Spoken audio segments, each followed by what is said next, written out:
So as you've already seen, the title is a little bit jarring, and I wish I could say that the title was an over-exaggeration or clickbait, but it honestly isn't. And before you go on and make a bunch of assumptions without listening to the whole video, please watch through all the way to the end so that you can hear my perspective and see really where I'm coming from.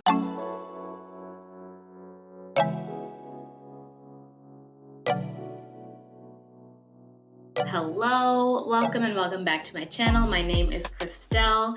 I am an aspiring physician scientist, a sickle cell patient, and also very recently a transplant survivor.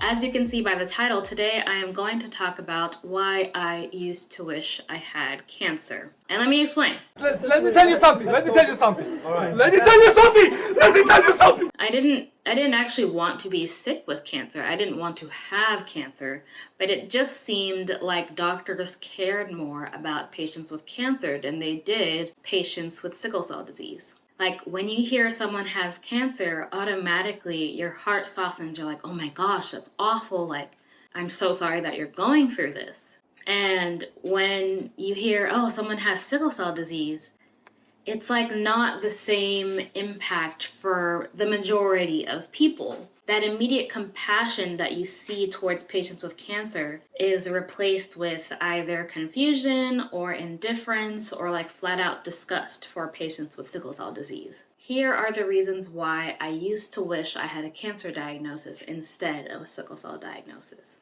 So my very first point is that cancer is well known across medical professionals and lay people as a condition that is life-threatening and deadly. And sickle cell disease doesn't get that same immediate impact when you say it. Like I mentioned earlier, when someone tells you you have cancer, the automatic assumption is that, oh my gosh, something big is happening in this person's life. This is a life-altering diagnosis, and there has to be so much that goes into making sure that this patient is well and cared for. And you know, I have gone to the hospital and say like, hey, I have sickle cell disease. It's a condition, it's a genetic blood disorder that causes organ failure across the body and extreme pain. And all you get from people is like, did you break your arm? Or do you want some Tylenol? Or, you know, it's just, I don't think people recognize the breadth of how impactful sickle cell disease can be on the body, physically and mentally, on patients who suffer with this disease, suffer with chronic pain, acute pain episodes, having to alter their lives around their diagnosis. And while that is commonly recognized for patients with cancer, I feel like it is under-recognized as being the situation for patients with sickle cell disease. So the second reason why I wished that I had a cancer diagnosis instead of a sickle cell disease diagnosis is that cancer pain is taken more seriously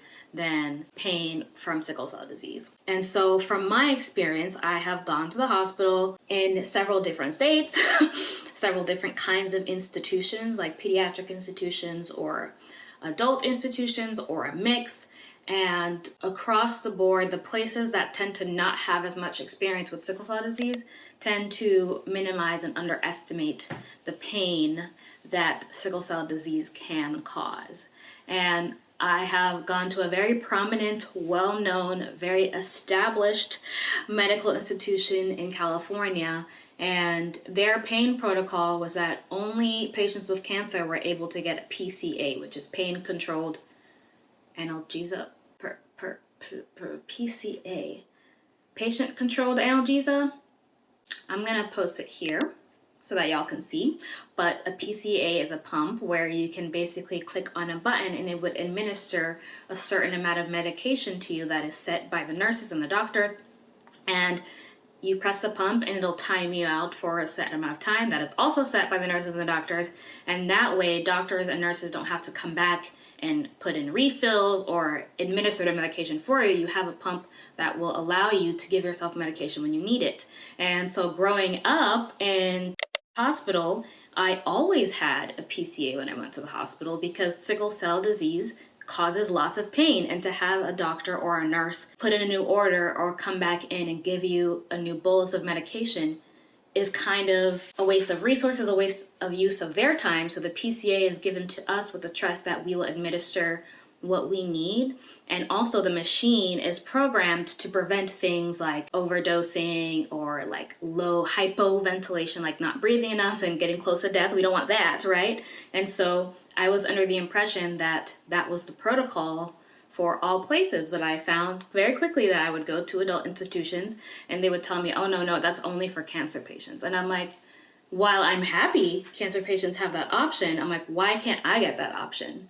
I have very severe pain, but somehow because I don't have a cancer diagnosis, I'm not allowed to get this thing that would provide me the same benefit. It's not really adding up. Same problem, different solutions.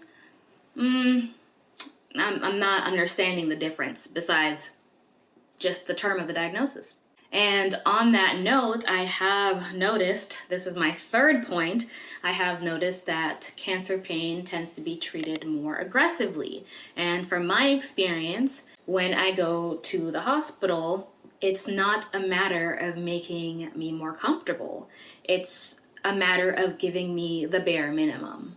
And when I say, hey, this is the pain plan that doctors have curated for me in the past, that is just like, nobody cares. But, you know, when a patient with cancer has pain, it's like, oh my gosh, bring on the Dilaudid, the fentanyl, the morphine, all the things, the Toradol. And I'm like, where was that for me when I asked for it? Because I have the same kind of pain. And studies have shown this, that patients who have pain from cancer and patients who have pain from sickle cell disease experience similar severity of pain, if not sometimes worse, in patients with sickle cell disease. So to have equal or worse pain as someone with cancer, but be denied, you know, the aggressive treatment that is necessary to get the pain under control, for me is kind of, it's honestly discouraging, and it's made me crave the diagnosis of having cancer, because then I felt like then I would get what I needed. If I had cancer, people would give me what I needed. But because I have sickle cell disease, I'm just not gonna get as much. I'm gonna get Motrin, I'm gonna get Tylenol, I'm gonna get one bolus of an opioid, and they're gonna be like, whoa, we can't give you more because, you know, that's just, you don't really need it, do you? You have sickle cell. You know. And my fourth reason for wishing that I had a cancer diagnosis was that the threshold for suffering for patients with cancer is much lower than the threshold of suffering for patients with sickle cell. And when I go to hospitals, and ironically, I've actually worked at pretty much almost all of my experiences have been exclusively at cancer centers. And so I have a lot of experience on both sides of the hospital as someone who works for patients and as someone who is a patient. And the threshold for suffering for patients with cancer is very low, as it should be, right? Like, we shouldn't expect that our patients suffer. The whole reason why they came to this institution, why they come to us to feel better, is exactly that, like, is to get rid of their suffering. So I think it is appropriately low. But somehow the suffering for patients with sickle cell has been institutionally accepted. And I say this because I've had so many experiences where I'm at like a 6 out of 10 pain every single day of my life, and people look at me and say, well, that's not bad. And I'm like, I understand it's not a 10, that could be the worst pain, but have you ever been in 6 out of 10 pain for 3 weeks in a row? Tell me how that's not gonna grate on your psyche for a little bit. And I think it's really, I've heard over and over again, well, you're young and you're like healthy and your kidneys aren't failing yet. And you know, you still have all your organs and you haven't had a stroke. Like, you know, you're doing pretty good for a patient with sickle cell. And I'm like, so I'm not dying. That's your threshold. She's fine because she's not dying. I don't know how I feel about that. And honestly, as an institution, we've accepted that patients with sickle cell will suffer, which is why we're okay with not giving them aggressive pain meds, which is why we're okay with not taking them seriously when they come in, which is why we're okay with making them wait 30 hours in the ER, days in the ER before they get adequate pain treatment, is that our threshold our accepted threshold for suffering with patients is so much higher. This institution's ideology about quality of life is if they're not dying, they're fine. But you can ask anybody, and if you take away even the simplest things in their life doesn't feel full anymore. It's not just about not being on the brink of death, but it's also living a fulfilling life. And I feel like as a patient with sickle cell disease, the older I've gotten, the less often I have felt that the institution of medicine cares for my quality of life. And thankfully, I'm at a hospital now that is just mind-blowingly amazing, cares about me in a way that I haven't felt in, is it a decade? No, I would say like a little over half a decade. It feels great to be cared for, and it almost feels out of place. I was so shocked. I was saying thank you so much, and that's kind of my nature too, but I almost felt like, wow, like this is for me? Wow, you are so kind and gracious, and oh, you care that I'm in pain? And you like want to do something to help me, and you want to collaborate and brainstorm and think about ways to make me more comfortable? Like, wow. Oh my God! Wow! Like, I was genuinely shocked, y'all. When I tell you I was shocked that people cared enough to like notice that me being in 6 out of 10 pain every single day was not good for me, was not good for the way I wanted to live my life, was not compatible with the goals and dreams that I had with my life. Like, they recognize me on a human level and not just a pathology level. And yeah, that's the difference. That's the difference. And I hope that you can see now that that's what drove my desire. That desire to be seen, that desire to be cared for, that desire to be recognized as someone who was suffering was what led me to feel the feeling of like, man, if I had cancer, people would care about me. And I hope by now you know that I actually didn't want cancer, and I want to make a very big disclaimer that I'm in no way trying to trivialize a cancer diagnosis. Cancer is, I want to say a bad word, is a bleep. You know, cancer is not something to be played around with. Cancer is devastating. Cancer is scary. Cancer is recurrent. Cancer is not something I would wish on anybody. And so I don't mean to trivialize that by saying I wanted that as a diagnosis, but rather I'm trying to make a comparison about the way in which we treat patients with different diagnoses.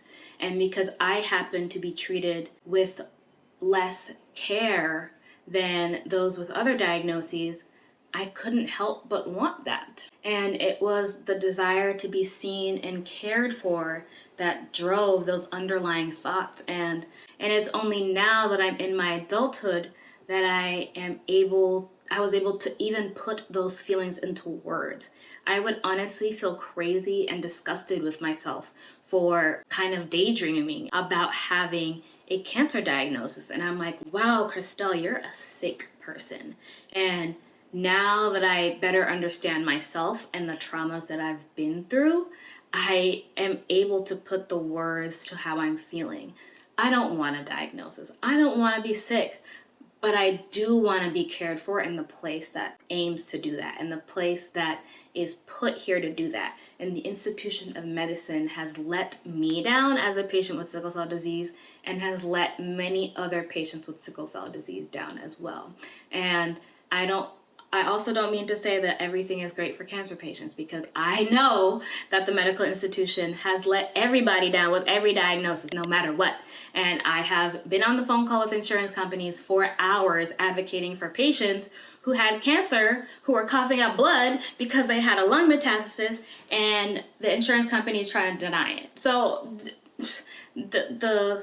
the messed upness of medicine is everywhere. It bleeds into everything. But I will say, institutionally, the data shows, the anecdotal experiences and stories consistently support the fact that sickle cell disease has been neglected, underfunded, under-researched, and patients have been undertreated, mismanaged, and neglected. So that's that. And so I simply want to highlight and emphasize what it's like to have a chronic disease with similar pain and similar devastating outcomes, but without the empathy, without the compassion, without the care, the same care that goes into other diagnoses. So yeah, that's all I have to say for today. Thank you for listening to my story all the way through and, just hearing my perspective. If you're still listening, I would love for you to put in the comments down below, which emoji? A stethoscope emoji, because I'm an aspiring physician scientist, So put down a stethoscope emoji. And also, if you want to, you can share in the comments one time where you finally were able to put into words what you were feeling for so long but didn't actually know how. And so yeah, thanks for watching this video. I really appreciate you being here. If you want to learn more about sickle cell disease, I have other videos on my channel, so definitely give those a watch and stay tuned if you want to continue to follow along my journey and how I am living now that I'm 8 months post-transplant. So yeah, thanks a lot. Toodles.